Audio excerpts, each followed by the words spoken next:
Alright, hey, HadesOmega here, and this is the after action review for the Donner Hare Scramble 2023. Alright, so took place on September 16, 2023 at the Donner Ski Ranch. Alright, this is the first time HadesOmega has raced this race. HadesOmega doesn't really do these District 36 Hare Scramble races because I don't know, I just kind of don't like them, man. So let's just get that off the bat, alright? There's a couple things I don't like. I don't like the way AMA does some stuff, alright? And they're really strict, and there's a lot of riders. They're really competitive, and yeah, and sometimes they hit you, man. You know, I don't like that. Okay, some of the riders they ride too rough, alright? And you know, I don't want to get hurt, alright? I don't want to get hurt because somebody does something stupid, you know, that type of thing. Or break my bike, right? And it's happened before in previous races, so that's why I don't really do D36 races anymore. But also it's kind of expensive also. So I'll go over that in more detail as we go along, alright? So this is the after action review. This is supposed to be what was supposed to happen, what really happened, and things we could do to improve, alright? The plan was to race in the Donner Hare Scramble. I was gonna do it last year, but it rained, alright? I looked at the forecast and I'm like, oh wow, looks like it's gonna rain. I don't want to race that I don't want to race that race in the rain, alright guys? The Donner Hare Scramble is probably one of the most popular hare scrambles in the country, alright? Or it's also, they also call it cross country, alright? So and a hare scramble is basically endurance race on trails. Okay, guys, that's the simplest way I can put it. All right, it's an endurance race on trails, and they're usually 1.5 hours. All right, a lot of the hare scramble races HadesOmega does, like the Hollister Hills Hare Scramble, are only 1 hour long. All right, those are for like really new riders. All right, and HadesOmega is, you know, whatever. And yeah, so this is a 1.5 hour race, all right, for the C group guys. I think most of them were C groups, yeah. So I raced in the beginning class, the C group, and this time I raced in C senior, right? The plan was to race in C senior. I raced based on an age group, all right? So HadesOmega is 42, so I raced in C senior 40 plus, all right? So I'm racing against other 40-year-olds, all right? Does that mean they could be slower or faster? Who knows, man? That just means we're just older, okay? And I don't have to race against kids, all right? I don't know, I've raced in the C200 class with the Light B before, and it's super competitive, all right? There's no way, you know, actually, I don't have the results yet. I will have the results at the end of the video. I will create a separate clip letting you know how we did, but I'll tell you this, spoilers, we finished, okay? Alright, so yeah. So the Donner Hare Scramble is one of the most popular hare scrambles in the country, alright, bar none. People from all over the country come all over to race in this race, alright? And it's at the Donner Ski Ranch. HadesOmega could say, I raced at a freaking snow park before, okay? So, you know, in the wintertime when it snows, there people go up there and they ride the lifts up to the mountain and they ski down the mountain. Well, that's where we're racing, but there's no snow, okay? Or otherwise it would be like a snowmobile race, right? But yeah, we're doing it on dirt bikes, all right? And HadesOmega planned to do it on the Light B, all right? HadesOmega had always wondered if I could do this really hard hare scramble on the Light B, and apparently we can. So come on, you should give yourself a little more credit. You finished Virginia City Grand Prix on this bike, okay? So you can totally do it, HadesOmega. Yeah, okay, so the plan was to go there, race in C senior, all right, in the beginner classes, and that's what we did. Okay, and so here's what really happened. All right, we drove there. All right. Okay. So here's the crazy part. All right, there was two events going on this weekend. All right, there is a Shasta Supermoto event in Reading, and there is this Donner Hare Scramble. All right, the Donner Hare Scramble was on Saturday. The race that I was going to race on is on Saturday. All right, and then the Supermoto event was going to be on Sunday. So I said, well, you know, I could have done two things. I could have taken the Light B with the slick tires, and I swap them out, you know, when we go race the Supermoto. All right, or we could I could take the trailer and take the Light B, and then take the Redshift. All right, the Redshift is over there. And well, so I took the Redshift. I was like, hey, you know, I've never ridden the Redshift at Shasta kart track, and I kind of want it. Okay, so I brought it. All right, so I hauled the trailer there with the two bikes, and I brought mostly as much dirt gear as I could, as opposed to Supermoto gear. All right, track gear. And yeah, you're looking at what I pretty much raced in. All right, these pajamas. And, okay, so let me go talk about the bike a little bit. What's changed in it a little bit since the last time I probably did a dirt bike race. I had set the suspension. So HadesOmega has been researching on how to adjust the suspension on this bike, because I'm just getting beat up really badly. And so I've set it up in like a kind of downhill mountain bike racing configuration. All right, it's a configuration where the suspension is really soft, and it's set up for endurance riding. Okay, so it'll, you know, it's not like motocross where you do big jumps and you bottom out. It wasn't like that. All right, this Hare Scramble race wasn't like that. You're not going to do a whole lot of motocross stuff. All right. However, there are some Hare Scrambles that are kind of like that. Okay, but there's a setting on the Moto website, or in the manual. All right, it tells you how you can set it up, how you can configure it for downhill mountain bike racing, and that's racing in like rock and ruts and tree all that stuff that you would encounter in downhill racing. I'm like, you know what? That's what I need for these dirt bike races. Okay. One of the HadesOmega's biggest gripes about the Light B is the suspension. It sucks, and you know, it's not doing enough of the work, and I'm just getting beat up. All right, in these long races, I get really tired. All right, so I set the suspension up to this setting. It's basically really soft. All right, the initial shock absorption is really soft. The dampening is really soft, so it blows through the stroke really fast, and then it gets to the second stage. All right, on the fork at least. All right, and then I set the rear shock accordingly. All right, to match the front settings as best as I could. Okay, and I have to say, it worked pretty well. All right, we'll find out about that when I get to the end of the race. All right, so but that's what I had adjusted on the bike. All right. We're running the KO factory spec motor and controller. I did not change any of the settings in it. I haven't changed the settings in it for quite some time. All right, I've been pretty happy with running what I've been running. All right, I run about 15 kilowatts. All right, in the sport mode, and then in the eco mode, I run about 10 kilowatts. All right, so still a lot of power. All right, but sometimes off-road, that, you know, you don't really need all that much power off-road, because you're just going to spin the tire, you won't get any traction, and it's better just keep it in eco mode and just kind of feather it a little bit, and then it'll hook up a little better. Okay, so that's my that's my plan. All right, so generally, when I need to go uphill and I need a lot of power, I will put it in sport mode. All right, that's pretty much the only time I really need that power. The rest of the time, I put it in eco mode. All right, especially when I'm going down hills, I don't want to inadvertently hit that throttle and the bike just takes off. All right, or like whiskey throttle. All right, that type of thing. That's the kind of situation I'm trying to not do type of thing. All right, and I got a new rear fender. All right, I got the grit shift rear fender.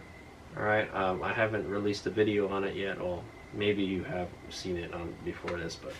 Yeah, so I got the grit shift rear fender. It's my old Race-Spec Suron fender. Just kind of, you know, it's seen the better days. So I thought, like, you know what, it's time to replace that thing. This one is a lot stiffer and a lot more stout than the Race-Spec Suron one. So I'm pretty happy with it. All right. So, but anyway, I installed it on the bike, and yeah, because it's nice to have a rear fender, and it's nice to not have your back painted with mud and rocks and dirt and all that stuff. Okay. All right. So here's what happened. We drove up there, and I got up there at like 2 a.m. I'm not gonna lie. I must have left home. Donner is about 3 or 4 hours from where I live. Okay, and I got there at 2, and there was like, it was like really, really dark, and there was just a bunch of RVs and stuff all over the place. Hardly any parking. All right, all I can say is, come early and come in the daytime so you can find the place to park. All right. But yeah, I came in and it was super dark, and I kept on driving down this dirt lot until I got to the end, and I was like, oh shit, this is the end of the road. I've got a freaking trailer, and I gotta turn the shit around. Okay, it was awful, dude. So what I did was, at the end of the section there actually was a space that I could pull in, and that's what I did. I turned around a little bit, and then I backed into a spot, and that's where I camped for the rest of the night. Right, at about 2 a.m.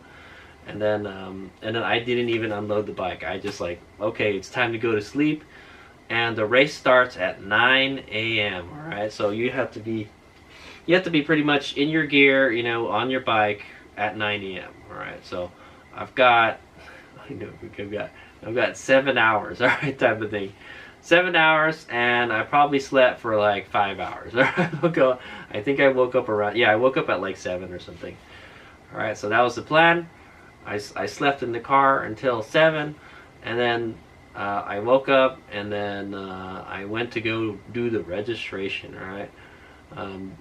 And man, they find many ways to nickel and dime you at these events. All right, it was $10 to park. No, it's $10 to get a wristband. All right, you need to get that wristband, you know, for liability purposes. All right, and then and you have to wear it all the time when you're at the event. Okay, so that was $10, and then I camped the night. All right, I got there really late. I don't really get my money's worth for the camping, because I just literally slept there for a little bit.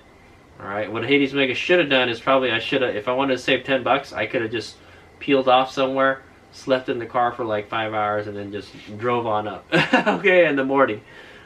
But anyway, yeah, I got the wristband, and I paid for the camping. It's $20, cha-ching, out of my wallet. All right, and then so you go across the street, and then there's this, and I have pictures. All right, I'll add some pictures of my little registration journey along the way. At least I'll know what's up next year. All right, that's one of the things that's kind of a big headache. You don't know where to go and do all that stuff, but now I do. Okay, for next year. So you got to go to, like, there's a ski lodge. All right,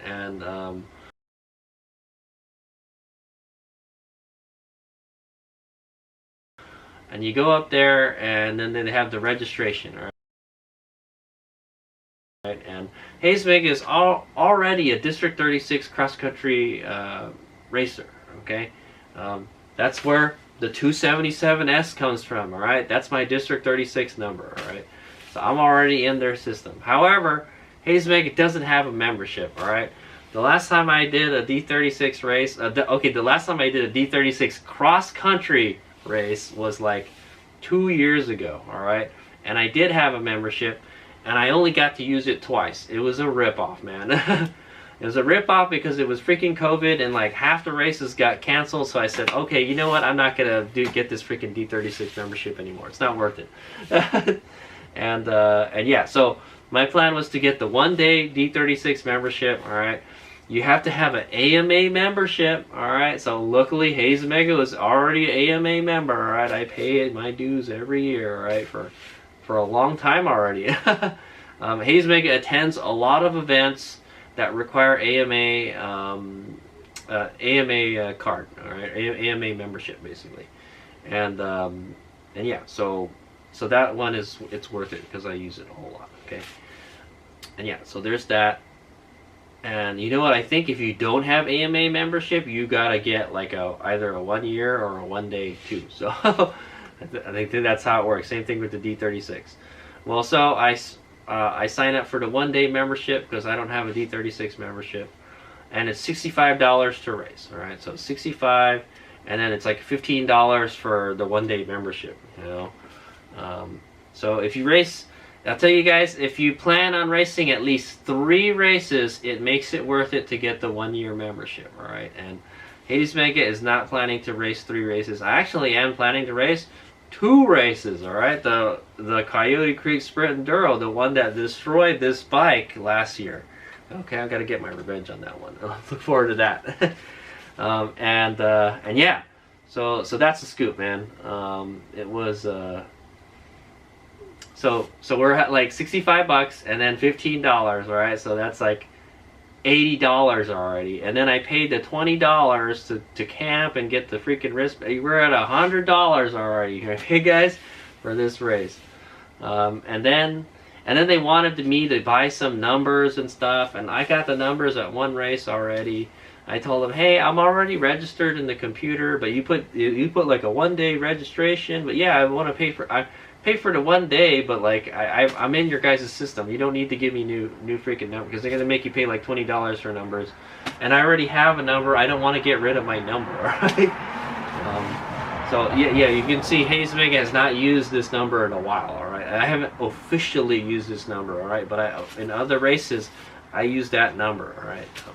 HadesOmega thought he was going to be a hardcore cross-country racer, and you know, it's kind of not for me. I just occasionally like to do cross-country racing. Okay, guys, hare scrambles. All right, and yeah, so yeah, I already paid like $100 for all this, and then so I get all of that done, and they're like, okay, we're good. And yeah, they were saying something about, hey, you gotta have 2 stickers on your helmet. Well, I do have 2 stickers. They're just not looking good enough.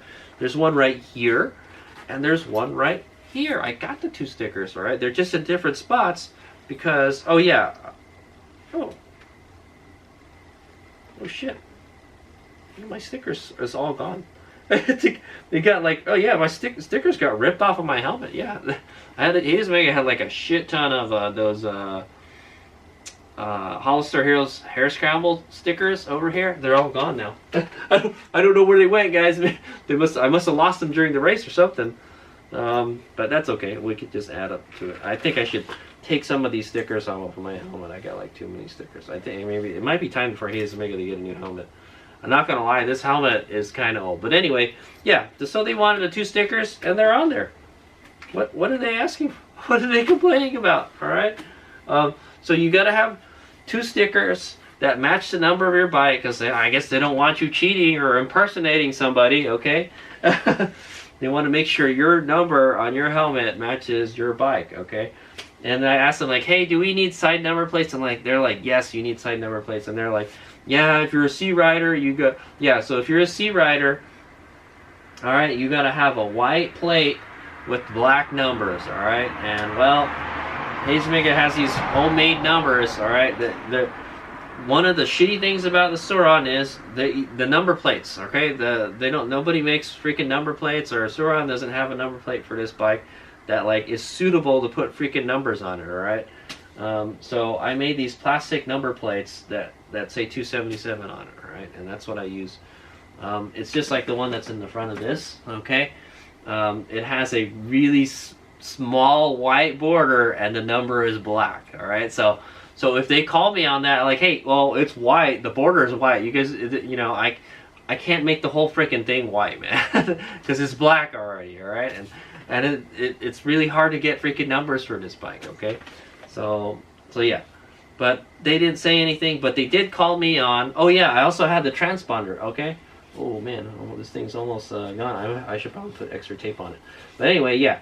So I've got their transponder right here. All right, and this transponder is linked to my number. All right, my number in the system. Okay, so I slapped it back on there. For some reason I had to take it out for the Red Bluff motocross races, because they wanted me to take it off, and they're like, oh, you can put it back on. All right, so So that's what I did. I put it back on. All right. So I put it back. I got the transponder. All right, and I didn't even have to do any kind of registration with it. It was already in the computer, so that's good. Because I think I kind of checked the scores after the race, and yeah, I got a score and everything. So it looks like my transponder works. All right. Okay. So yeah, we got all the registration taken care of, and then now we got to go. Oh yeah. So now I ask him like, hey, so where does the race start? Because I have no idea. My first time here. I'm like, oh, okay. Literally, when you walk outside the registration thing, the lodge, the start is like right there. You'll see the big starting. There's a big starting gate there.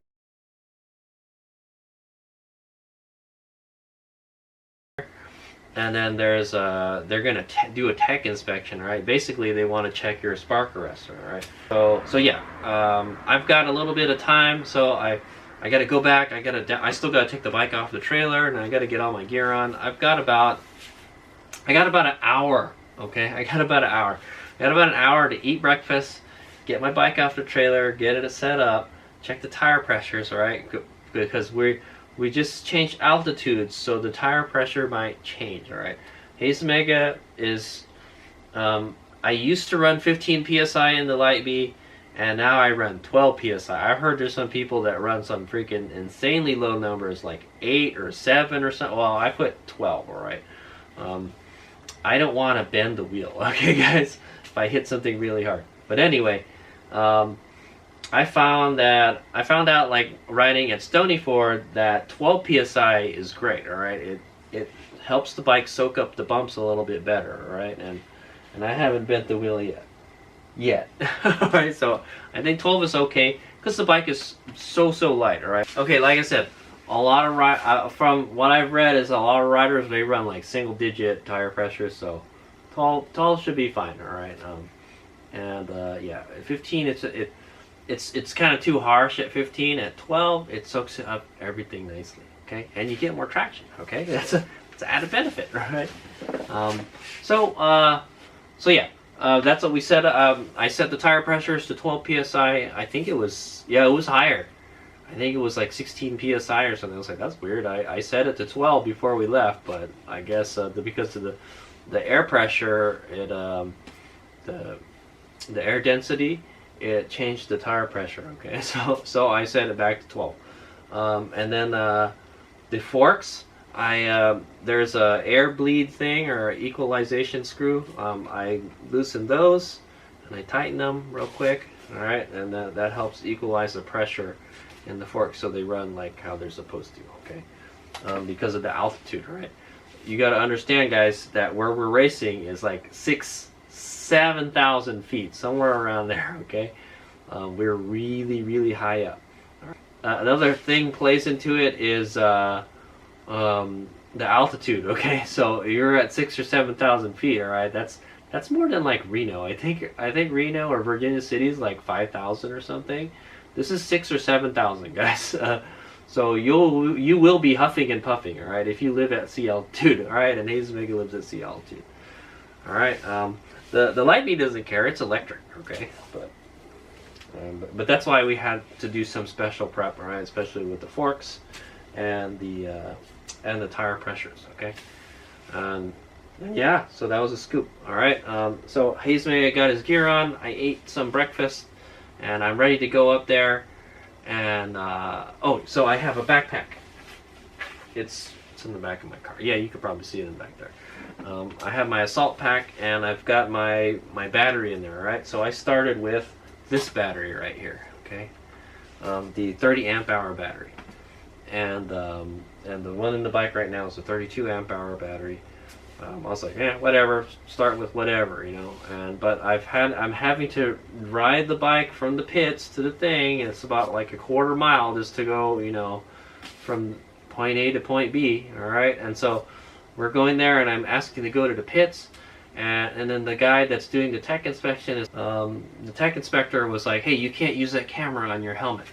All right, and I'm like, you know. So a while back, yeah, like when I stopped racing for D36, all right, that's another reason. This is one reason I don't race for D36, is they don't allow helmet cameras. Okay, and HadesOmega is a YouTuber, and I have to make videos. Okay, so if you know, if I can't use a helmet camera, then what the hell, man? So yeah, they basically banned, AMA banned the use of helmet cameras. All right. Now I'm not gonna lie, some AMA events they don't really care. All right, like the Coyote Creek Sprint Enduro.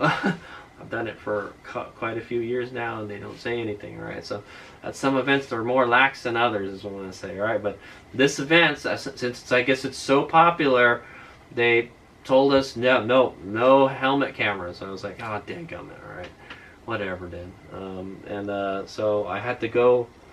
I stashed my battery in the pits. All right, so there's where the tech area is also where the finish line is, and where the pit is. Okay, so I stashed it in the pits. I took it out of the backpack. I stashed it in the pits. All right, so we've got the 32 amp hour battery there.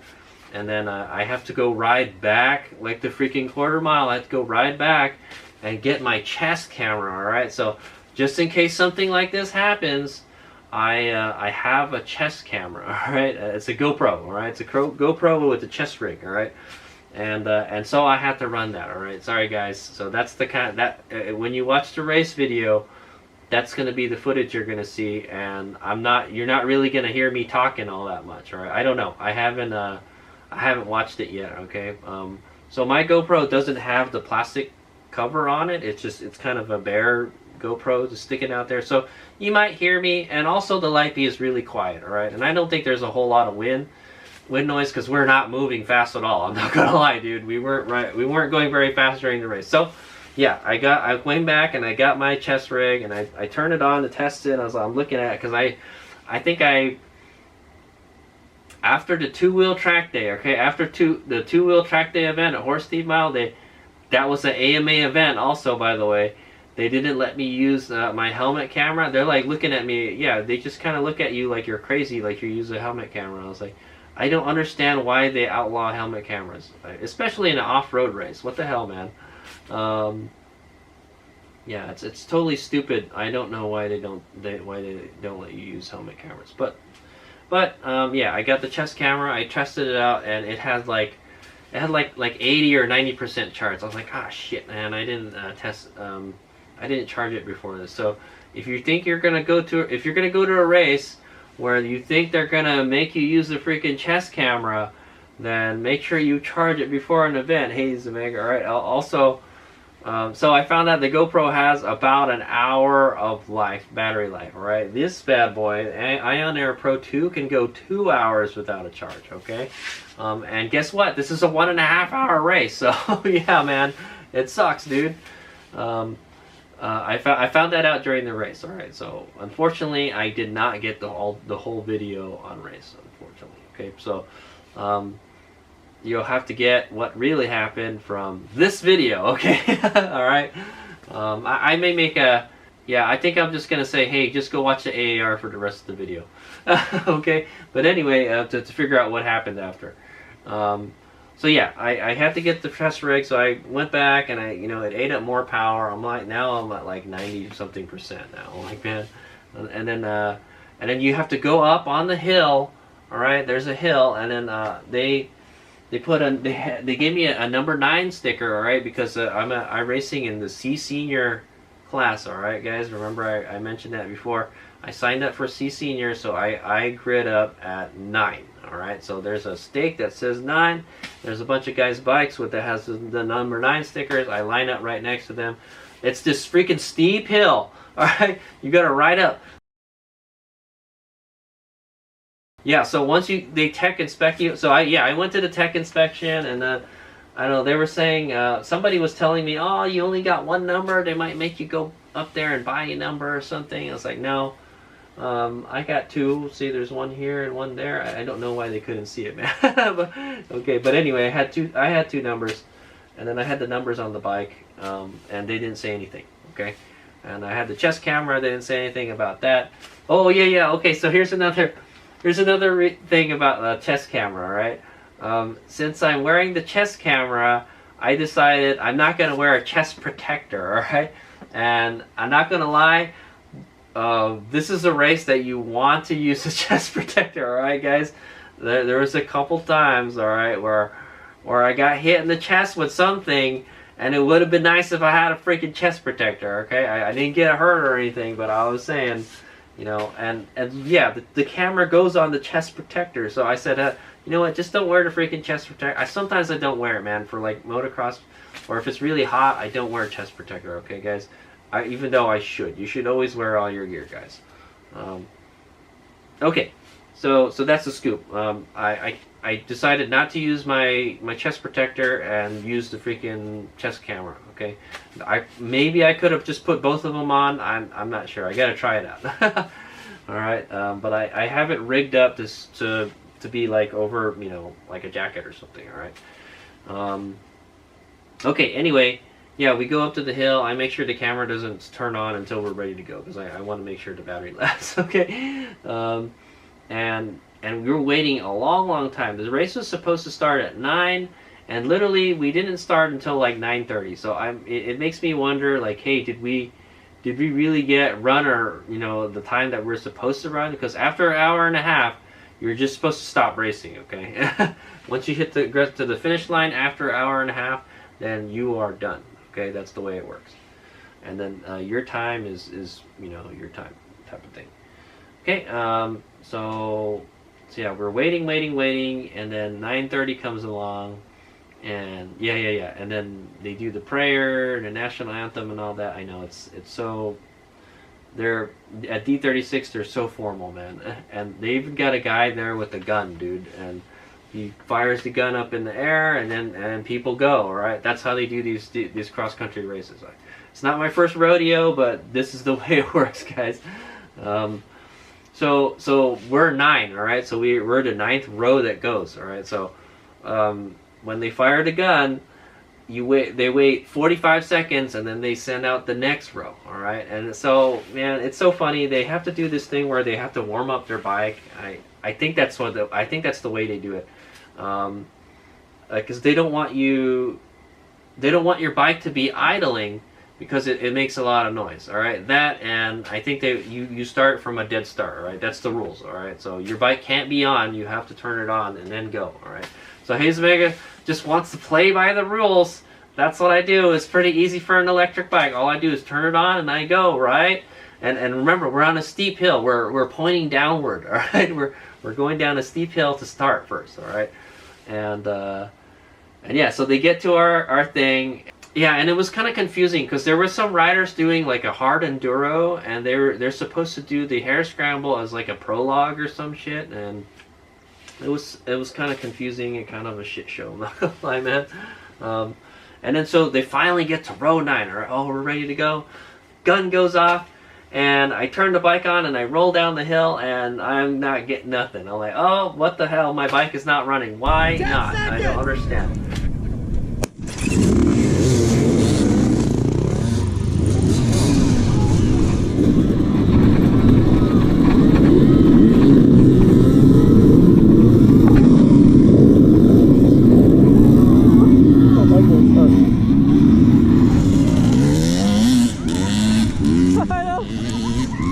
It's not running.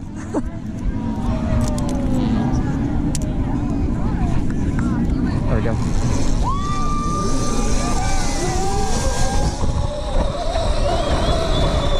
Freaking KO controller took a shit on me. It's a good thing this race, the start didn't really matter all that much, okay, guys? So I'm rolling down the hill. It's like, it's not doing anything. I'm turning the bike on, turning it off, turning it back on, because that's all I can really do. I'm still not getting anything, you know, and then I think I cycle it twice, and then it gets going, and then there's this lady that I know from this racing Supermoto, and they're there racing this weekend, and I had like a little cheerleading squad. Okay, they're like, Merlin, come on, go! I was like, yeah, I'm trying, it's not running. People, it was so embarrassing, man. People looking at you, and you're just trying to get the bike running. I was like, oh shit, good thing this is not a motocross race or kind of sprint race, man, because I'd be fucked. I'm not gonna lie, all right. So freaking KO Moto, man, this shit, dude, it's fucking up again on the starts, man. All I can say is, so here's already an improve, all right. yeah, before the gun goes off for these cross country races, fuck it. Don't play the turn it on and then go. You don't have to play by everybody's rules, all right? You're racing an electric bike. It's different than everybody else's bikes, all right? They won't freaking know if your bike is on, all right? They're not gonna say, "Hey, cheater, his bike is on." No, I don't think they're gonna do that, okay? But make sure the bike is on and make sure it moves before the gun goes off, all right? That way, like, you know, just make sure it moves just a little bit. Move it like an inch, and then like, okay, yeah, it's good. It's got power, all right? If it doesn't, then you better freaking restart that fucker until it wants to start. Maybe it was because we were on a downhill already. Maybe because it was gonna regen, but the charge, it wasn't fully charged, man. I'll tell you that now, man. The battery wasn't fully charged, so I don't know, man. And I need every drop of electricity I could carry, you know, on the bike, because this is going to be a long race, all right? So another thing is another important thing is you need to know, especially for riding an electric bike, is how long one lap is, all right? So we do what's called laps in the Hare Scramble, all right? It's basically the course, all right? Once you've done the whole course once, that's one lap, right? And then you just go around and you do as many laps as you can until the time ends, all right? That's basically how a Hare Scramble works, all right, guys? And yeah, so it's really important to know how long the course is, all right? They didn't go over that. At least I didn't hear, all right? But a lot of people were telling me the course is about 8 miles, all right? So I was like, okay, 8 miles, I think we can do that. I know that this bike can go 20 miles on one charge, all right, and riding off-road, all right, but just to be careful, I would ride really conservatively, all right, so that's what I did, all right. I tried to ride as conservative as possible, all right, boom, gun goes off, all right. It's one lap is 8 miles. I think we might be able to do 2 laps on one battery, all right. So we go, well, anyway, yeah, the plan is if we're less than 50% after one lap, you need to pit in, all right? You need to pit in and swap the battery, all right? And no, we didn't have to do that, all right? Spoilers, all right? But let's go, all right. So gun goes off and we're racing, all right? And I'm already behind my group, all right? They're way out there and I'm all the way in the back, and then and I'm just following them, and so. The Donner Hare Scramble, it just kind of goes around the whole ski ranch, all right? It's a big mountain, right? And then you're just racing around this mountain. I remember there was many times we crossed like a dirt road, like a gravel road. We would cross it and go on a single track. Lots of single track. I would say, shit, man, 75% of the course was single track, all right? If you like riding single track, this is the one for you guys, all right? Yeah, and you know, the problem with single track is it makes it very difficult to pass, all right? However, riding dirt bikes, it's, you know, you could still pass if it opens up a little bit, all right? And Hare Scramble is one of those races, if there's some fast riders behind you, you want to let them go, all right? If they're riding your ass, just let them go, all right? You've already lost, they've already caught up to you type of thing, all right? Or they lapped you, one of the two. Right, don't hold them up, all right? But yeah, it is kind of it gets annoying after a while. I'm not gonna lie. Right, you just gotta ride faster, HadesOmega. But yeah, HadesOmega was trying to ride real conservative. This course had lots of roots and rocks, and I'm talking like big rocks and stuff. All right, there wasn't like really any ledges. I'm not gonna lie. I watched some videos of this race, and I saw races, places where they were going up rocks and stuff like you were riding on the Rubicon or some shit, you know. And I'm not gonna lie, there wasn't a whole lot of that, all right. But yes, there were some pretty rocky trails and stuff, and you have to either go over rocks or try to go in between them, all right. Or like, you know, yeah, around them type of thing. Some stuff you would see at like Moab, all right, is what I'll say, or the Rubicon, okay. Because the Rubicon is literally, it's in that area. Okay, guys. Anyway, we're racing, we're going around and around, and we get to like a bottleneck, all right? There were several bottlenecks, I'm not gonna lie, man. There's places where like, you know, a rider there'll be like a bottleneck and only really 1 or 2 bikes can go through, and then somebody drops their bike or they stall, and then now there's this big kind of train of bikes behind everything, all right? So that's where this bike's greatest advantage is, all right? So you're stuck there with a bunch of riders. This bike is very narrow and nimble, and you don't have, and it doesn't stall, all right, guys, like a gas bike does. So I can just kind of like just split lanes going there, all right? But well, this first bottleneck was like, it was so narrow you can't really get in there. So, you can try it, and there's really nowhere to go left, and there's nowhere really to go right, all right? It's a funnel, guys. And only 1 or 2 bikes can go in there, and there's already a shit ton of bikes in there. So I kind of had to wait for them to go a little bit, and people get stuck. People are trying to go around and right, and they're stalling their bikes, and they're dropping their bikes, and just making the situation worse. It's freaking chaos, guys. It's chaos. It's the stuff that enduro, you know, the stuff you would see in enduro.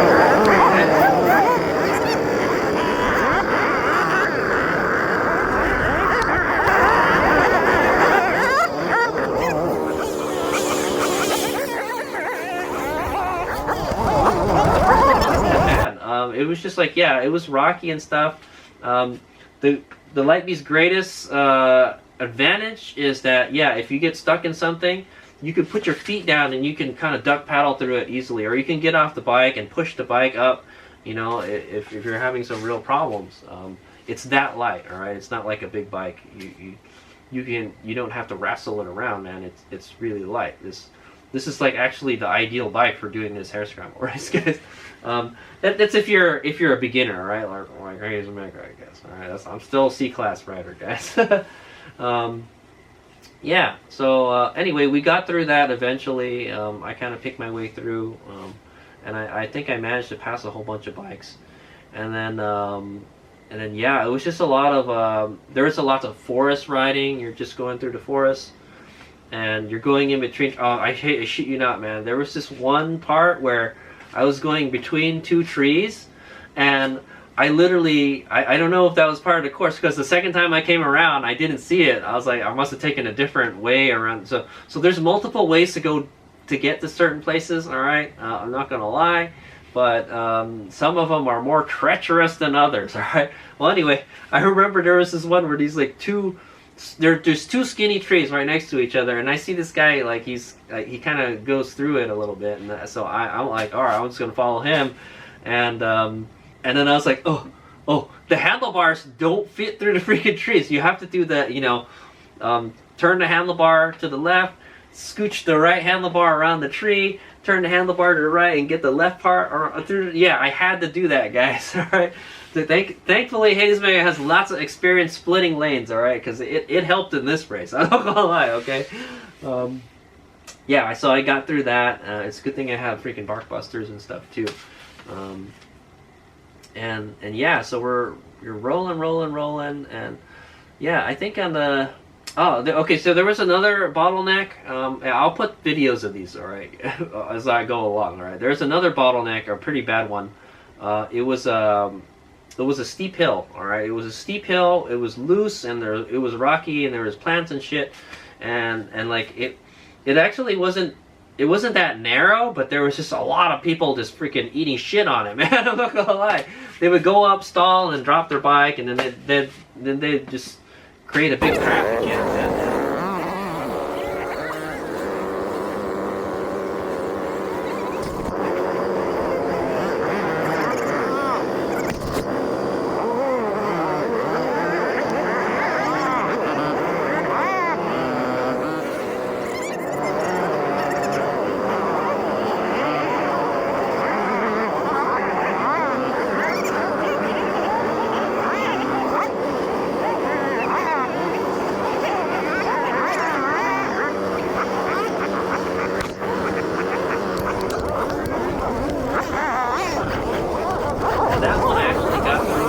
Well, all right, and the dirt was really loose too, so you couldn't get really good traction.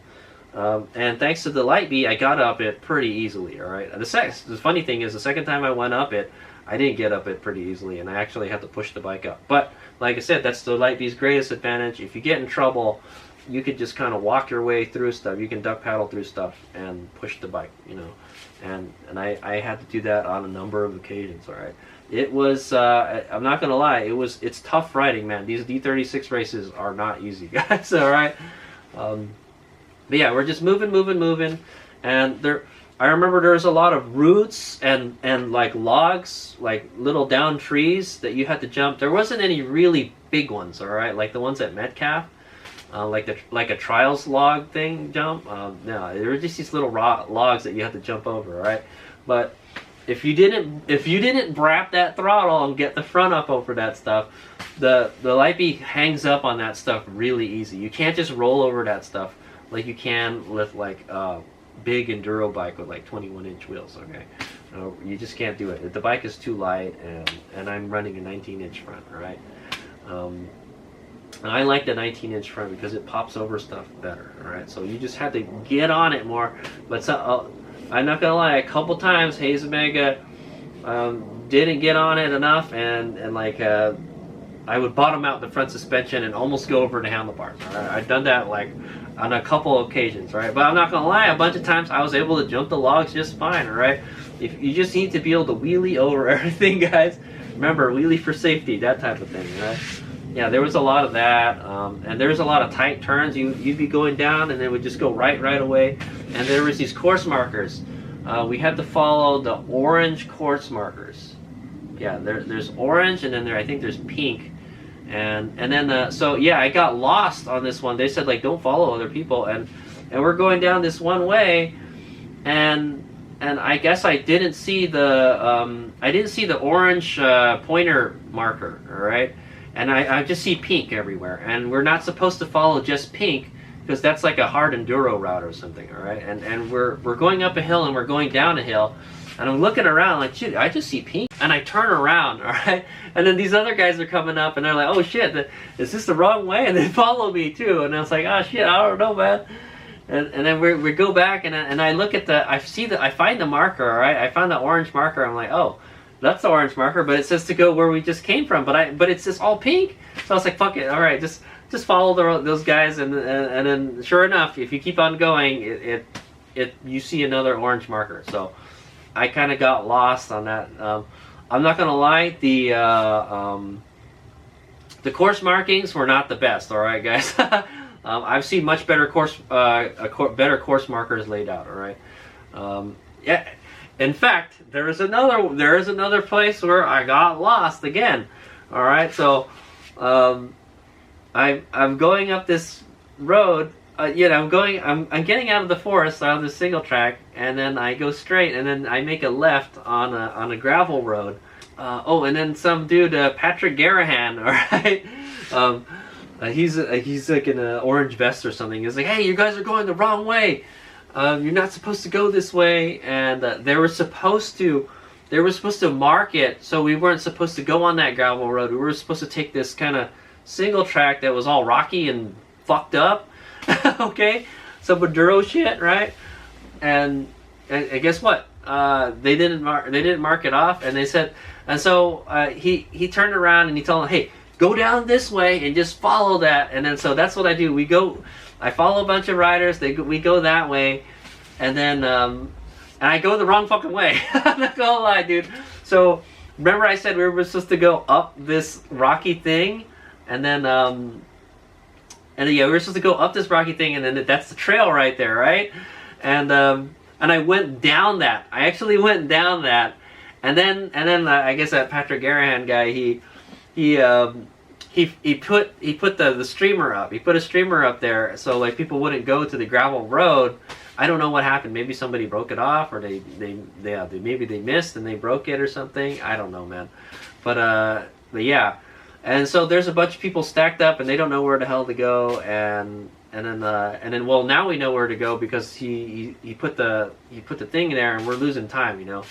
And so everybody's going through this rocky thing that I just went down. Right?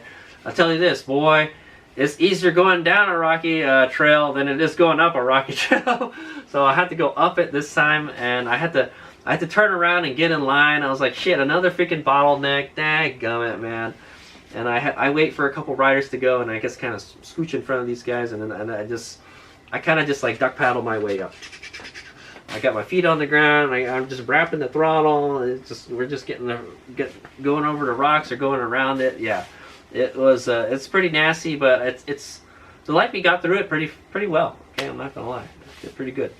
And then we continued on the way, and then so a lot of by about the 6th mile, you're pretty close to the finish line. All right, and they said it was 8 laps. So I remember when I saw about 6 miles, it looked like we were getting pretty close to where the finish line was.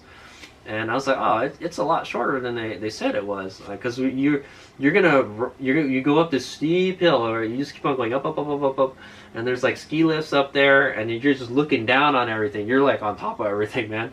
And then you go down, all right, a whole lot. And I knew, like, oh shit, we need a lot of power to go up that hill, man. It was a long, steep hill, and it was traction was pretty poor on some of those hill climbs. Yeah. You have to get a lot of it's hard to get speed because there's rocks and stuff and ruts, and it's not flat, guys. It's all potholed and everything, and the bike is just dancing all over the place. Yeah, man, traction was awful, and I'm not gonna lie, traction was awful in some places, but it was good in other places. Like in the forest sections, you know, it's really damp and stuff, so you get really good traction. There wasn't a whole lot of mud or anything, so that's good. But there was some pretty moist dirt and stuff. Anyway, yeah, so you're going down, and so yeah, another problem with the bike is I'm having problems with the brakes. The brakes don't have a consistent pull. All right, it's not like a motorcycle brake. All right, it's not like a motorcycle brake. You can't just squeeze a lever and expect the braking power to be the same all the time. No, not the Lightbee, man. And I noticed the further we got into the race and the more I had to use the brakes, the more the brake levers would get closer to the handlebar. I'm like, I don't like this. I want it to bite like way out here, not way back here. I want it to be like finger touch, you know? And it's not. It's like it's going way back here. And I had to tell myself, okay, you know, make sure you manage your brakes well, all right? Don't let the back overheat, don't let the front overheat. Alternate using them, all right? Use the front brake. As long as your bike is going straight, you can use the front brake, all right? Or if you're going to go over something and use the front brake, just let off on it a little bit, go over it, and then you can get on the brake type of thing, all right? Yeah. There was a lot. Yeah, there was more than a handful of steep downhill sections, and you didn't want to go down very fast, right? You want to slow down. All I can say is, man, I missed my regen throttle. This would have been a good race to have a regen throttle, right? But because I didn't have the regen throttle, I had to freaking ride the rear brake and the front brake, and this thing loses regen under 12 miles an hour. The regen is literally useless in this race because most of the time we're probably going like 10 or 12 miles an hour, guys. So I pretty much have no regen the whole time, guys. I have to rely on the brakes. It is useless, the regen on this controller, all right, for this race. It's not a high-speed race. It's not a desert race. You know, it's very tight, technical terrain where you're not going very fast, guys. All right, but yeah, on the down, I mean, you could use the regen on the downhill, sort of. There's a couple times you could probably get up to 10 miles an hour, but it would be scary, guys. All right, I don't want to go down the hill super fast. All right, and yeah, also, yeah, there could be a rider in front of you, and they're slowing down, and you don't want to hit them, right? So you gotta slow down with them, you know, unless you can try to go around them. But there's a lot of times, like, yeah, there's not enough room to pass, so you gotta really match their pace, and I have to use the brakes, all right? If I had the regen throttle, I could just use the regen throttle. I'm telling you, bar none. If I had the regen throttle on this bike, it would help recharge the battery. I would have more range, and two, in those technical downhill sections, I would not have to use the brake. I would not have to rely on the shitty Suron brakes. All right, I could just use the regen. I could lock up the back if I wanted to, type of thing. Lock up the back and use the front brake. You know, unfortunately, we don't have that on this bike anymore, and I miss it a whole lot. All right, this would have been a race where that thing would have dominated. All right, it would have made me like much more confident. You know, no, I just have to play this game managing the freaking front and rear brake. It's awful, man, because the regen was pretty much useless. All right, so KO, they need to fix that shit, man. I keep on telling them, hey, I need regen under 12 miles an hour. My Alta can regen down to 0 miles an hour. Why can't this bike do it? All right. I don't understand why you guys have to do that. Why can't you just let it regen the whole time, all right? Because is the controller just not that good? Is that it? You know, I'm getting pissed off right now, right, guys? This is it's not good for you know, this type of racing. All right, I'll tell you that, man. Yeah, it's got a whole lot of power. All right, I'm not gonna lie. And I did use that power. I used that power to go up the hills. It was really handy. All right. Many times I was switching between sport and eco, because for most of the time I would just use eco. All right. If we're going downhill or it's real kind of technical, tight terrain, I would rather just have it in eco, man. It's still got plenty of power in eco, but it's not going to get freaking crazy on you, you know. Yeah. So it was that tight, man. I'm telling you, it's that tight and technical. The terrain was, all right. Okay, yeah. So and then yeah, eventually we make it back. I think around 7 miles we were back. When they were saying it was about 8 miles, it was more like 7 miles, maybe like 7.5. Okay, maybe they rounded up or something. But yeah, at some point you just start going down, and you get on this gravel road and you go down to the start-finish line. All right, and then I went to the start-finish line, but when I got to the start-finish line. Yeah, I didn't crash at all on the first lap, by the way, guys. Maybe because I was, you know, pretty fresh still. Okay, and then so I go for the second lap. Well, okay, no, right as I'm going in, I got to make the decision: are we gonna pit in or are we gonna keep on going? All right, and then so I'm looking at the battery gauge. I'm like, hey, we've got 60%. We should be able to do one more lap. All right, and that's a big maybe. All right, 60% is pretty close to 50%. All right, but I make the decision. Okay, if we take it real easy, we could probably get two laps out of this battery, and we won't have to waste time switching the batteries. All right, and it turns out that was not a good idea. Okay, it was just like the one of the Hollister Hills Hare Scrambles I raced. I ran out of power. Just after the second lap or something, and had I swapped the next battery in, we would have been fine because the race would have been over anyways. All right, so well anyway, that was the case for this race. Okay, guys, but I decided, hey, you know, 60%, just take it easy. All right, don't go too fast. All right, and I tried to milk it as much as I could. I won't gonna lie. So the second lap was interesting in that we went up this freaking rock. We went up like a slick rock section, all right, something they would see on the Rubicon, all right, and it was like wide and there's rocks. It was the stuff I saw in the videos of the people riding up there, and this is it. I was like, oh shit, I don't remember riding this in the first lap, so I go up it, and that's funny. I see Dimitri out there. He's watching people go up this rock. And he's like, come on, Merlin, get up there. And I shit you not, man. There was like a handful of riders stuck on those rocks. And I was like, oh shit, man, this crap again, man. What am I going to do? So here's the problem. They took all the easy lines. They took all the good lines. So I have to kind of go around and I'm already tired, you know, I can't.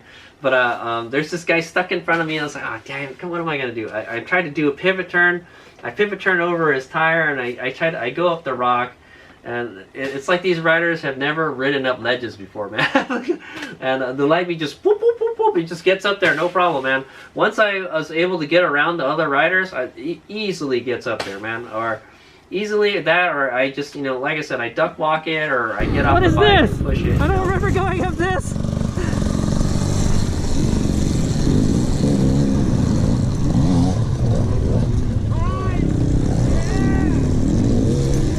Guys, stuff of legends right here.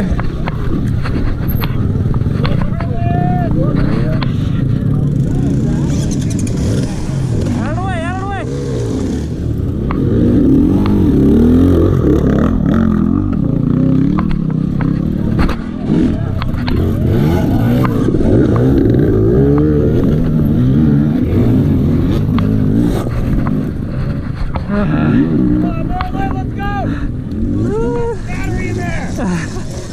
Trying. Let's go. And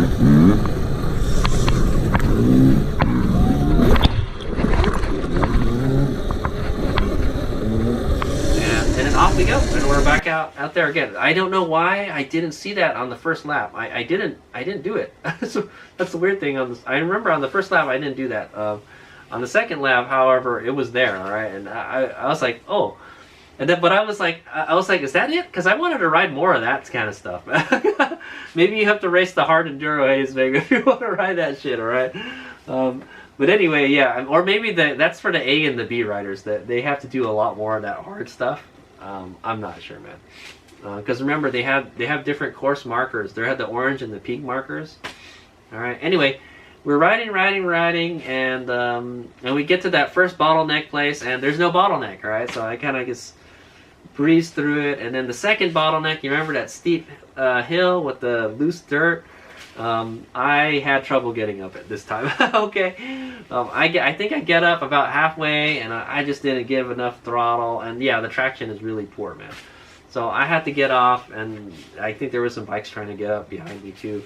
And yeah, I just got off the bike and I walked it up the hill the rest of the way. It was easy, and then I just continued on the way. All right, so man, I'm telling you this. I was just really slow on this bike, but man, when the going gets tough, this bike pulls through. Okay, I'm not gonna lie, man. There was many times. All right, and just remember, we're in the C class. These aren't the most experienced riders. All right, guys. There's many times I would see some guy stall his bike, and he's there just fucking kicking away, and I just say, all right, see ya. All right, I stop. I didn't stall or anything because this bike doesn't stall, and then I just go around them and see ya. You know, it happened a lot of times. All right, and I was just like, yeah, I'm glad I'm riding an electric bike right now. I don't have to worry about that stalling crap. You know, I mean, or that, or if you had like a recluse or something, then your bike wouldn't stall. But yeah, especially if your bike only has a kickstart, it makes it a real pain in the ass. I'm not gonna lie. All right. And okay, remember I said I didn't bring my chest protector? Oh yeah. And about the camera, right? The camera died about, I don't know, about maybe like a quarter way into the second lap, right? It didn't last that long, guys. I got a little more than an hour of footage. Sorry, guys. At least I got the first lap, all right? So anyway, this is what happens after. I remember sometimes I do this, guys, all right? So like I said, there's multiple ways to go to a trail sometimes. Sometimes it branches off and it goes back and stuff. But sometimes if you take a different route, it's more difficult. There's like more trees, more branches, more leaves, something. Right? It makes it more difficult. And well, I saw like, oh, there's somebody behind me. You know what? I'm gonna take this harder route, and you can take the easy route, man.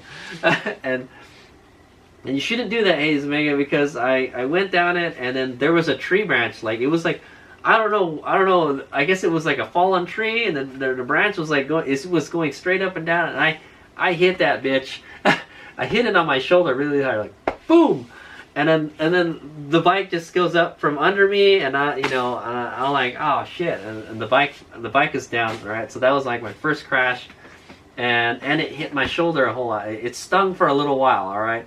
I looked at it, and it's fine. I didn't get bruised or anything. I got lucky, okay? I got lucky I wasn't going very fast. But yeah, it was really, I don't know, man. It was like, it was all overgrown and everything, right? I'm gonna lie. And yeah, it was awful. And it was at that moment I said, shit, man. I wish I brought my chest protector instead of the fucking chest camera, man. I wish I'd put the chest rig on my my chest protector. So I gotta work on that, all right. But anyway, yeah. I wish I had the chest protector, because that probably would have saved me, all right, from getting hurt, all right. But luckily I didn't get hurt, all right.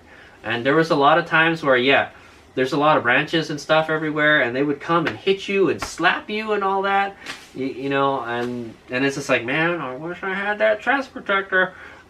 This one race, so all I can say is, if you're going to race the Donner Hare Scramble, wear a freaking chest protector, okay, guys? There's a lot of stuff hanging around out there that's going to rub up on you and hit you, and, you know, it's not pleasant, okay?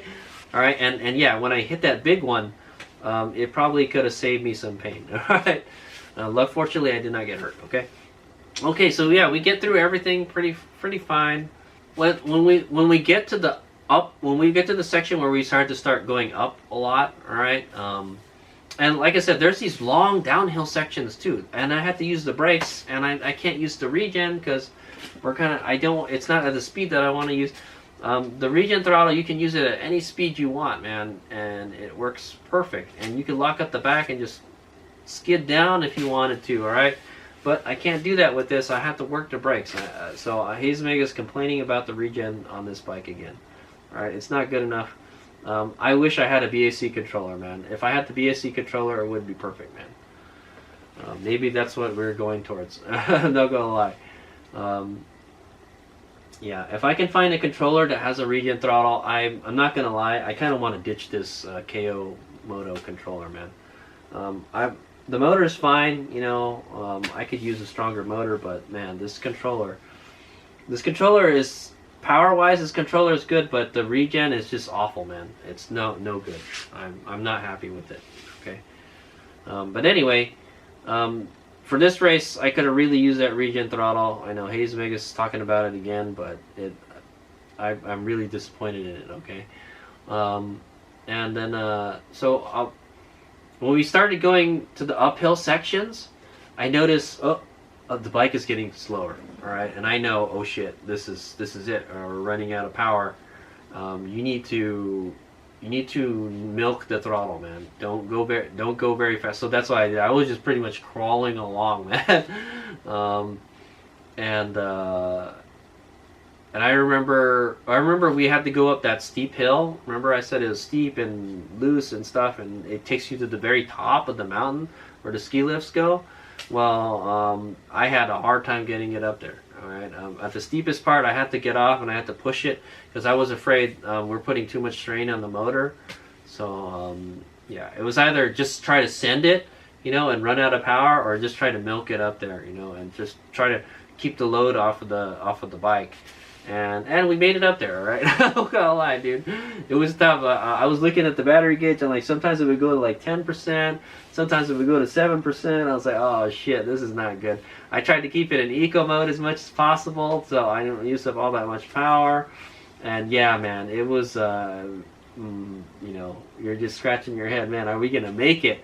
Because that's one of the worst things about the running out of power on the electric bike, man. You just somewhere where like it's hard to extract your bike too. So okay, so yeah, I'm getting like extreme range anxiety. All right, guys, we're getting range anxiety is what's going on. All right, and yeah, so I'm just doing my best to like make sure the bike doesn't die. And there's a couple times I thought it would just quit on me, but it would just keep on going. It just wouldn't have a whole lot of power. All right, so by that point, you could really feel that like, yeah, we're down on power, like a whole lot. It's trying to keep the bike running by, you know, limiting the power now. All right, so and yeah, so and then so I'm riding on this single track on the side of this hill. All right, it's on the side of the hill. There's a single track, and you know, it's awkward to ride there, and it's got these like dips and ruts and like little mud rocks and stuff. And well, I run over one of those mud rocks on this single track, and it tucks the front, right? The front just comes out under me, and I eat shit, man. All right, I think I went down. It must have fell to the left or something, because I crashed on my elbow. I landed on my elbow, all right? And guess what? HadesOmega doesn't wear elbow pads in these races, man. So all I can say is HadesOmega needs to invest in like an armored vest or an armored jacket, okay? They have like a kind of chest protector that like everything is on it already, and you wear it underneath your jersey, right?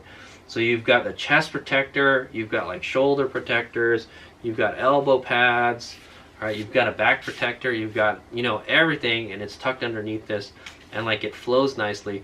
Well, HadesOmega needs that, all right?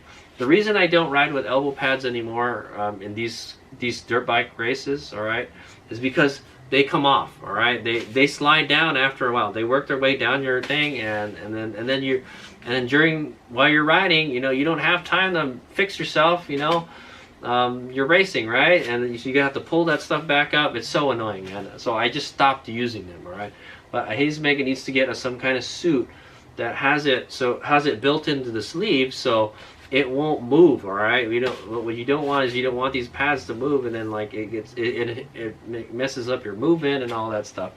All right, so HadesOmega needs to go invest in one of those suits. I've been looking. I'm trying to find one that's secondhand, and I just can't find the right one. All right, so I'm looking for a Liat one. Okay. Anyway, yeah. So I landed on my elbow and I got a boo boo. Okay.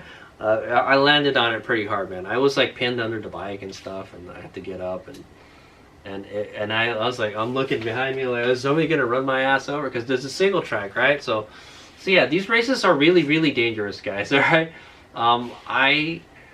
There was a dude that like he crashed and he busted both of his hand guards and everything. Yeah, man. There's a lot of carnage going on out there, man. And like, remember, I told you, we're the C group riders. We're not very experienced. Okay, so yeah, and you could tell that by watching a lot of the So I'm not gonna lie, there's a good amount of fast riders and there's a good amount of slow riders. All right, so and it's the slow riders that kind of you want to worry about. All right, this is the thing about having the fast riders is if they're back there and they're breathing down your butt, you know, you gotta let them go. All right.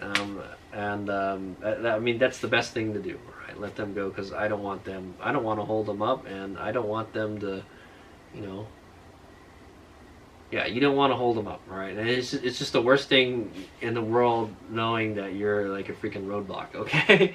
I'm not gonna lie, I was slow on the light beam, man, but I tried my best. HadesOmega is one of those, slow and steady, right? We're not very fast, but we don't crash like everybody else. All right, and if there's a bottleneck, I can just whip around it pretty easily. Right, and that was the case in this race. All right, but yeah, these single track trails they're kind of dangerous, and if you crash or something, you could get run over. You know, so that's why I was worrying about somebody running me over. But anyway, I got up, and yeah, it's right as you can see here, my elbow here. It's all red, or it's not red. It's like dried blood, right? The coagulated blood. Yeah, that's what it looks like. It's brown color now. Okay, so, and I knew it hurt. All right, but I just kept on going. All right, I had all that adrenaline in me, and I just kept on going, and yeah. So at some point we get to the downhill section, and we're going down, and then we go back to the start finish, and I'm looking down at the thing, and it says like, you got 7% charge, bro. And I'm trying my best to use the regen. Yeah, I'm going down the hills. I'm trying to use the regen as much as I can to put power back in the battery, and I think it helped. All right, the regen actually worked. It works when it's not technical. All right, if you're going down like a steep road or something, like a steep gravel road, then yeah, it's a piece of cake to use the regen. But man, on real technical stuff, you want regen that you can fine tune with the regen throttle, man. And this doesn't do that, man. And you're just wasting that energy using the mechanical brakes when you could just be using the regen, you know. And yeah. Anyway, by the time I get to the start finish line, we had like 7%. I thought we were gonna run out of power, man. And so I just kind of just coast down the hill. And okay, anyway, here's a scoop. We get to the start finish line after the second lap, and I see the checkered flag. I was like, oh, is that it? That's the end of the race? HadesOmega was like, I'm not gonna lie, I was totally ready to go pit in and swap the battery and go out for a third lap. However, they threw the checkered up already, and I'm looking at my timer. I'm looking at my my Garmin, and it tells you how much time you've been out there, how much time you've been moving. And it says hour and 30 minutes. And I was like, did we just barely made it back after an hour and 30 minutes. I thought we'd be able to go back out. But apparently not. So we didn't make it. We ran out of time. So after an hour and 30 minutes, then that's it, all right? I'm not gonna lie, I was ready to go do another lap, all right? I had another battery, and I'm like, yeah, I could totally do another lap. so my goal, I guess, is to be able to do 3 laps next time. All right, so I think I could totally do it. So here's the scoop. What I think we could do to improve for next time is just swap the freaking battery. All right, just swap the battery every lap, regardless. All right, I noticed if you let the batteries rest a while, the voltage goes back up. All right, so so you just swap the battery. That way your bike is fresh the whole time, and you don't have to worry about saving power. All right, I know you should always try to save power, but if I'd swapped the battery, I could have gone fast on both of the laps. All right, and then maybe on the 3rd lap I could swap the battery again, or we could have just gone out for another lap with that battery. All right, because this battery is bigger than this battery. All right, so this one probably has a little bit more juice. All right, and plus, like, remember, I had to ride up and down to the campsite and then back, and then I had to do that a couple times before we actually staged, and that ate up some power. All right, so I knew this one had a lot of power in it. What we should have probably done is start with this battery then. Okay, I should have just, when we got to the pits, I should have just swapped the batteries already, and then we could have gone out with the smaller one on the 2nd lap. All right, but yeah, I think if we had swapped battery packs, because I didn't wind up doing the 3rd lap anyways, we've kind of probably gone fast enough to where we needed to do a 3rd lap, and then we could have just pit in again and swap the battery again. All right, because it was, 1 lap is really, really close to eating up 1 whole battery. Okay, it's like, it said like 8 miles, and that's about right.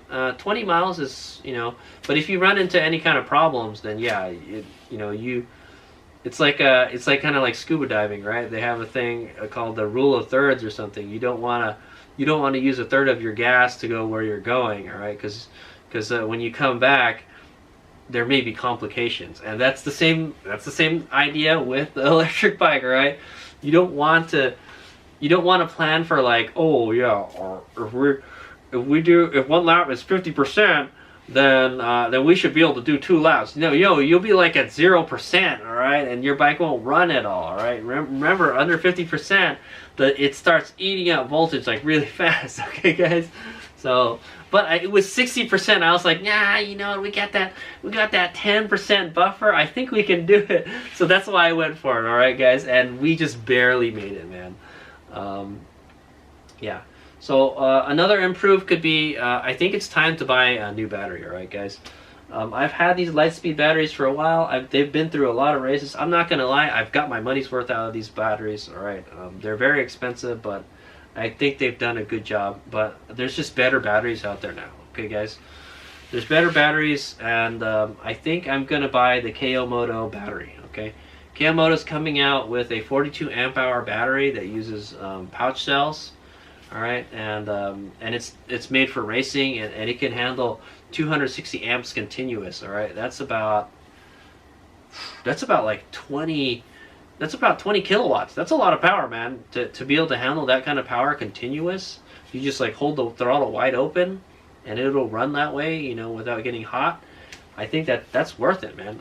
So I'm only running like 200 amps because any more in these batteries, they get too hot. All right, so but for the Hare Scramble race, man, you don't need all that power, man. I'm not gonna lie. A stock Suron could have probably raced in this race. But you probably want better. Yeah. So if you wanted to race a Suron in this race, you could. Okay. A stock Suron would be perfectly fine, but it would be nice if you had the same wheel setup as me. All right. These not the stock tires. All right. The stock tires are shit compared to these tires. All right. You want good knobby tires, and you want the best suspension you can get. All right. Fox 40, Dorado, do that freaking KTM 85 conversion or something. All right. And I have the Von Cat rear shock. Maybe like there's the EXT Arma shock. There's a YSS shock. There's a bunch of shocks. All right. But I have to say, the suspension. How did it do, HadesOmega? I think it did pretty good, because I'm not gonna lie. After the race, I was like, that's it. I only had to do 2 laps, and I was totally ready to do another lap. I wasn't like super tired or anything. I think all these motocross races and racing Virginia City Grand Prix, you know, it's made me better at doing these hare scramble races. So this was only hour and a half. I think the Grand Prix is like 3 hours long. All right, and yeah, man, it was not that hard for me. I'm not gonna lie. Like, I wasn't super tired after, like I normally am, and I was able to race a supermoto race the next day. Okay, so if you guys want to learn about that, I will have a separate video about that. All right, guys. But yeah, would I do it again? Yeah, you know, I think I want to do it again next year, and I want to try to shoot to get 3 laps. I think from what I heard, the faster riders are doing like 3 or 4 laps. Okay, so that I want to move up to 3 laps. Okay. It's not as hard as I thought it was, but I'm not gonna lie, it's extremely difficult, man. Roots, rocks, trees, you know, it's not stuff that I normally ride in. Okay, just think of it, it's like Hollister Hills, but just shit everywhere. Right? They're not nicely groomed trails or anything, man. This is not a motorcycle park, guys. It's a freaking ski ranch that they cut all these trails out so we can race there, you know. Yeah, so it's pretty wild, and that's the way a lot of these D36 races are. I raced at Lazy Bum Hare Scramble, and it's just this guy's property that he's just got all these trails, these crazy trails, and then we go up and down in them. And fortunately, in this race, there wasn't too much uphill and downhill. I think, well, there kind of was and there kind of wasn't. I'm not gonna lie. All right, but there was a good amount of uphills and downhills, but it wasn't like that kind of stuff where you could just really get on it and just charge up it, man, because there were coming pretty nasty climbs and nasty downhills, all right, and lots of single track and rocks, and yeah, man. But I have to say, the way I set up the bike suspension, I think it worked good. I think we're going to continue to use that for these kind of races, for these hare scramble races. I think for Virginia City Grand Prix, we'll use this setup, all right, next year. Yeah, HadesOmega is not going to get an Ultra B, guys. I don't have the money. So I think we're just going to dump more money into this bike, all right, and try to make it as good as an Ultra B, all right? So yeah, so that's part of the improves right there. I think the suspension, well, that's one of the sustains, is the suspension was good, all right? Could it be better? Maybe, all right? I think we're going to need to do some rebuild work on the Dorados, all right? Or we need to just change the oil on the Dorado forks. I don't think it's as smooth as it was. What I did notice is that the rear shock, the dampening was like got really soft, and it would be like pogo-y, all right? And I think there's nothing you can do about that because the shock gets hot, all right? It gets hot, and then the oil inside it becomes less viscous, and the dampening becomes softer, right? That's why you have more. That's why it's good to have like a more heavy-duty shock, all right? But you're really limited on what you can do with mountain bike shit, guys. Okay. Yeah, and I think it's time to get a bigger capacity battery. I need something in like the 40 amp hour range, so I think I may go with that KO battery, but I have to figure out how big it is, all right? I think I just want to buy one, and I think I might wind up, maybe we can have 3 batteries, but I think I'm going to wind up selling one of these batteries, all right? So we'll probably sell the smaller one. I want batteries to be about the same size as much as possible, so I don't have to do modifications. So when I put this battery in the bike, I have to put a pillowcase on top of it because there's like an air gap, and I don't want the battery to hop up and down in there. Okay, I need the battery to be secure, guys. Okay, and that's not secure if you have to add like a freaking thing on it. I mean, it becomes secure, but okay. So that's the scoop. And yeah, so I got this. All right, when I crossed the finish line, I got the Donner Hare Scramble pin. Right there it is. It says here. You guys can take a closer look at it. Okay, there it is. So this is a Garahan Off-Road Training. All right, he's the guy that the producer, I guess, of this race. He's the one that puts it on at the ski ranch. It's quite a popular race, and it's very difficult, guys. All right, so Garahan Off-Road Training. This is Donner here. District 36 is the organization that puts it on. All right, and I guess there's a finish line flag because I crossed the finish line. I'm not really sure what this is. It says M on it. If anybody knows, let me know. You guys that raced on the D36. All right, but there it is. There's my treasure. All right, that's what I worked hard to get. All right, this pin. All right. It would have been nice to get a trophy, but I don't think we got it.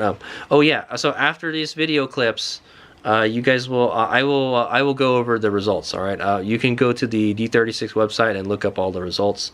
We'll see how HadesOmega did in the C Senior class. Okay. But yeah, there it is. We finished it. I didn't break the bike. I beat myself up a little bit. Yeah, the elbow was the worst part. Okay, so I think that's the worst elbow injury that I've gotten, like, in these races. Right? It's I have a picture of it. All right, check it out.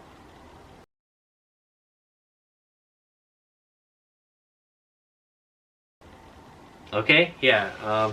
It tore the skin. It scraped in like 2 places, and I hit it pretty hard. It hurts, man. Okay, and it made it hard to race the Super Moto race because my jacket has elbow pads, and it presses on it and it hurts a lot. Okay, and it keeps on bleeding too. So I think I've got it to the point where it stopped bleeding, but yeah, it still hurts a lot. I'm gonna be hurting the next couple of days, so I'm not gonna lie. Okay, usually it's the second day after the race is when it hurts a lot. All right, so tomorrow HadesOmega is gonna be hurting a lot. I'm gonna take the day off from work. That type of thing. Okay, chest protector. Yeah, so I think it's time that HadesOmega start up replacing his off-road gear, right? The off-road gear HadesOmega's been using, I've been using it for a long time. Okay, I can't remember how long I've had it, all right? I've got a Shift chest protector here. It's cracking in a bunch of places, so I think it's time to replace it. And my boots, I think I need to replace my boots too. I think I'm gonna try to go with a bunch of Liat gear. All right. So if Liat, if you're watching this, if you'd like to sponsor me with some gear and stuff, that would be great. I would love it. All right, and I would, you know, I would promote you guys every race. Okay. So yeah, that would be great. But I'm looking for some Liat gear. Okay, I'm looking for a Liat full body armor. All right, for the upper body. I'm looking for Liat boots. All right, I'm wearing Fox ones right now, but I think the boots are like I've get like a freaking blister on my thing, and I think like the integrity of the boots are like they're compromised now. Right, it's not flexing properly, and it's messing my ankle up or my calf up. All right, and then yeah, we need to get a chest. I think it might be time to get a new helmet too. I'm not sure, man. I've been using this helmet for a long time. I don't even know if it's like. Oh, it's snow approved. I don't know if it's you know, legal smell. If it's still current though. So that's the thing, right? But I like this helmet. But it might be time to get a new one. I'm not sure. It might be time to get a whole bunch of new gear. But it's just motorcycle gear costs a lot of money, guys. So that's what I'm gonna say. But if I buy the armored top, I might be able to run dirt bike gear when I go supermoto racing. So that would be a plus. I don't mind wearing leathers if it's not hot, okay guys? If it's hot, I would rather wear what I'm wearing right now, alright? This stuff is way more breathable than a freaking leather suit, alright? And that's what a lot of the supermoto racers, about half the supermoto racers, some of them wear leathers and some of them wear this stuff, alright? And they've got armor underneath it, alright?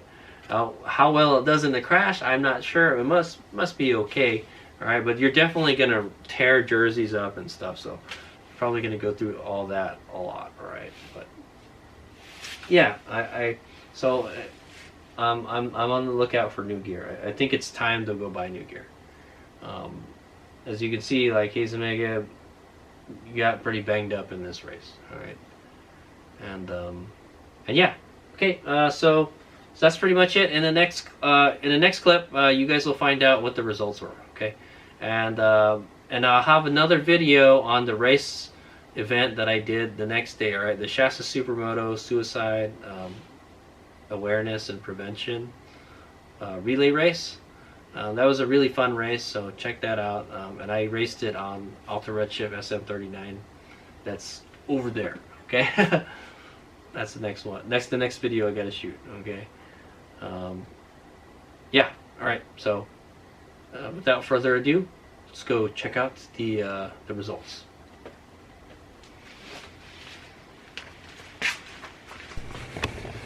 Alright, hey, HadesOmega here, and it's the next day, and we're gonna go check out the results. I've already looked at them, so we'll just go over them. Alright, I also want to make another note is, yeah, so I'm kind of a noob with the GoPro camera, and the GoPro is just my backup camera, alright? When I can't use a helmet, I would prefer to use a helmet camera, guys. When I can't use my helmet camera, my Ion Air Pro, I have to use this freaking chest rig, alright? The thing that goes right here. And I watched some of the footage last night, and it turned out okay. However, one thing I noticed when I pulled the memory card out of the camera is that it had a 16 gig card in it, and I'd used up like 14, 15 gigabytes. So I'm pretty sure I ran out of data is what happened, okay? If there's a way I can lower the quality, maybe, so like it can record. Okay, so if there's a way I can lower the quality of the picture down a little bit, I could probably store a little more data in there, or I could put a bigger memory card, which is probably what I'm going to do. All right, 32 gigabyte card isn't very expensive. 32 gigabyte is as big a card as I want to put in the camera. All right, that's how much I run in my Ion Air Pro. It looks like that GoPro just eats up data, man.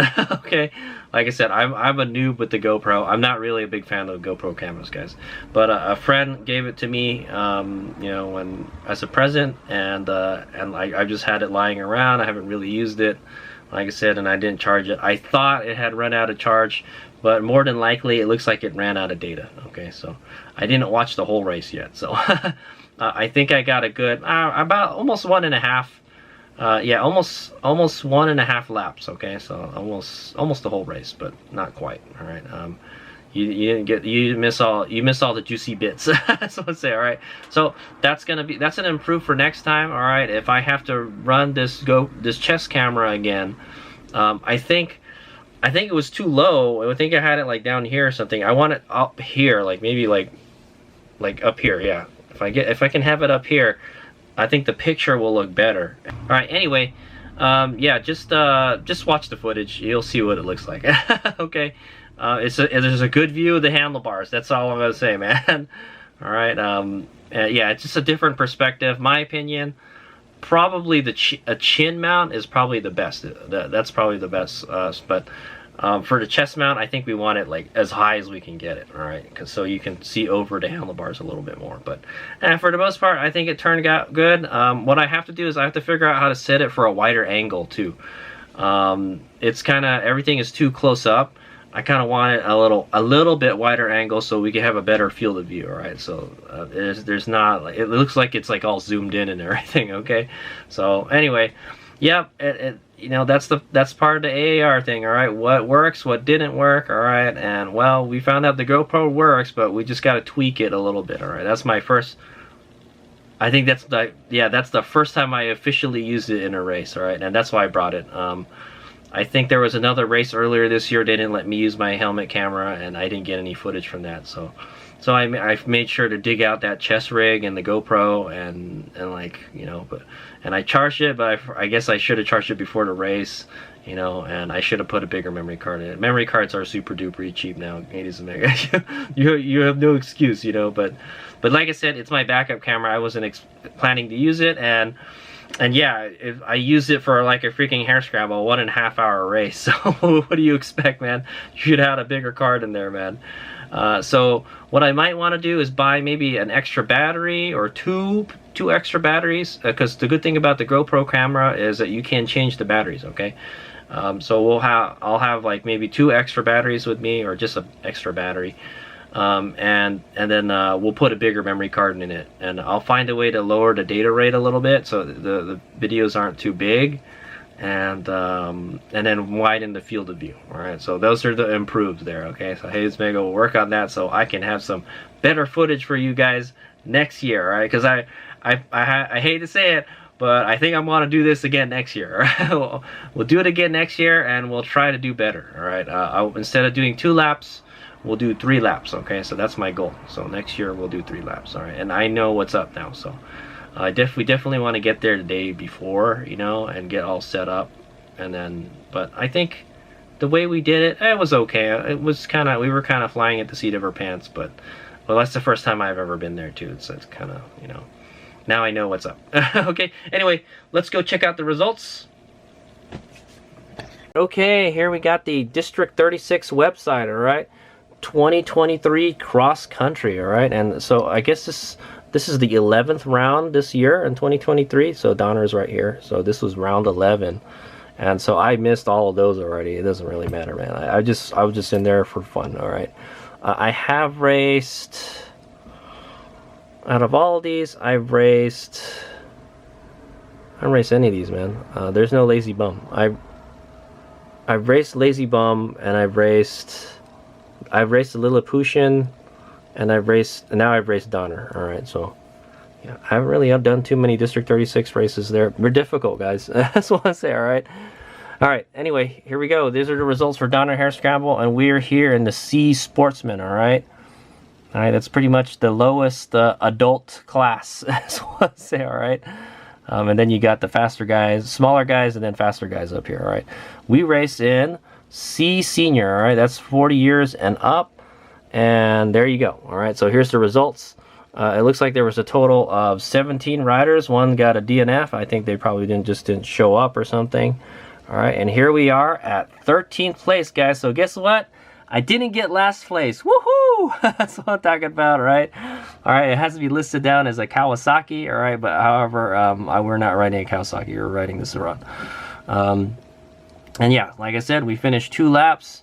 It says our finish was 11:16:43. I don't really know what that is, man. Is that a I'm not really sure how that works, right? And it's got a time. I don't know how that works, because there's only, you know, you only check your time for only like the start and the finish, right? So my first lap was 48 minutes, all right, and then all those bottlenecks and everything, I didn't know where I was going. And then our second lap was 40 minutes, so we actually did a lot better on our second lap by 8 minutes, all right. So 48, man, did anybody get worse than the 48? No, they didn't. only these other guys under me, all right? So these guys, yeah, I'm not going to lie, the guys that we beat, the 14, 15, 16, they're probably, you know, they probably are having more problems than me, okay? And I couldn't go very fast because I was running low on charge, all right, that too. So I'm surprised we got a faster time the second time around. Yeah, so I'm pretty happy with that. Yeah, we didn't get last, all right? So that's me.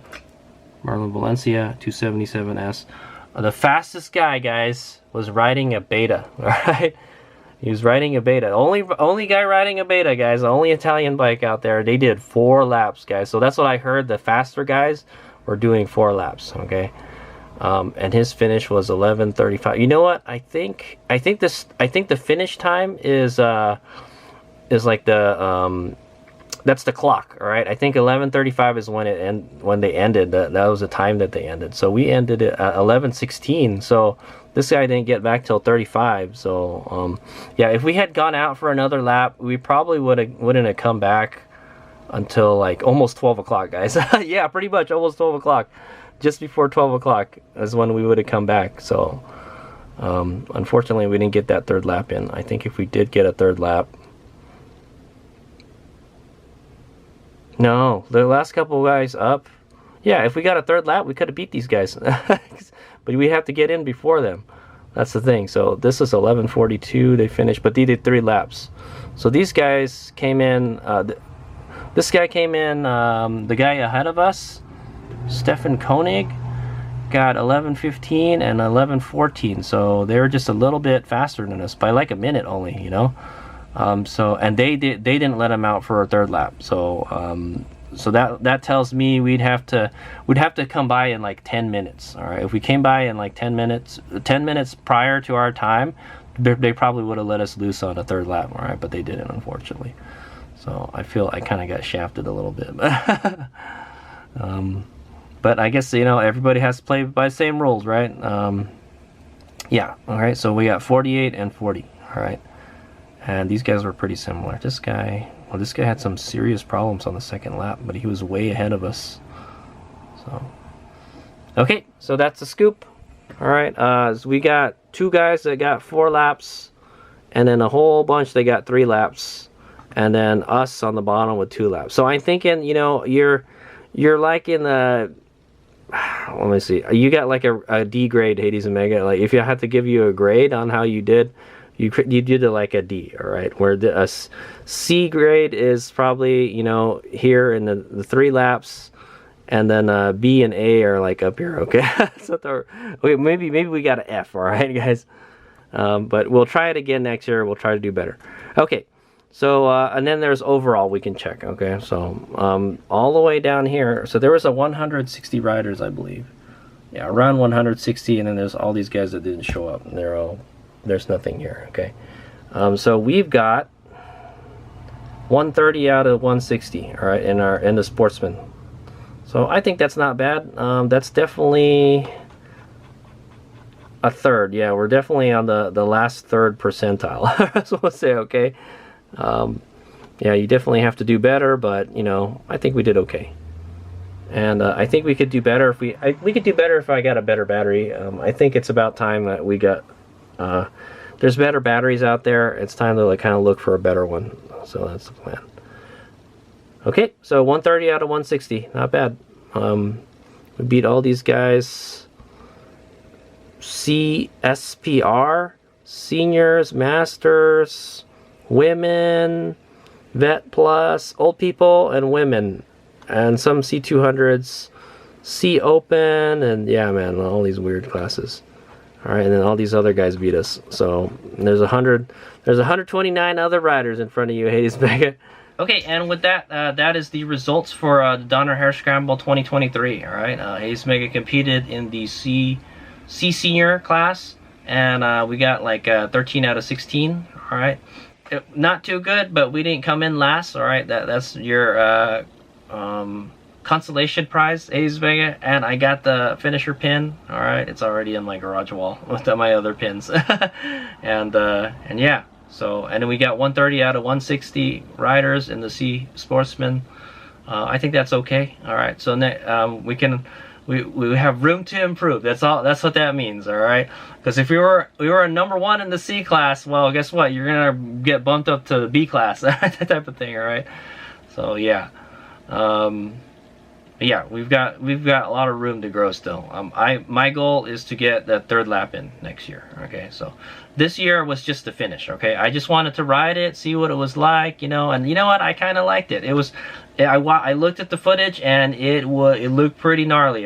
So I'm gonna lie, okay, and yeah, so next year's goal will be to get that 3rd lap in. Okay, and then kick more other riders' butts, okay?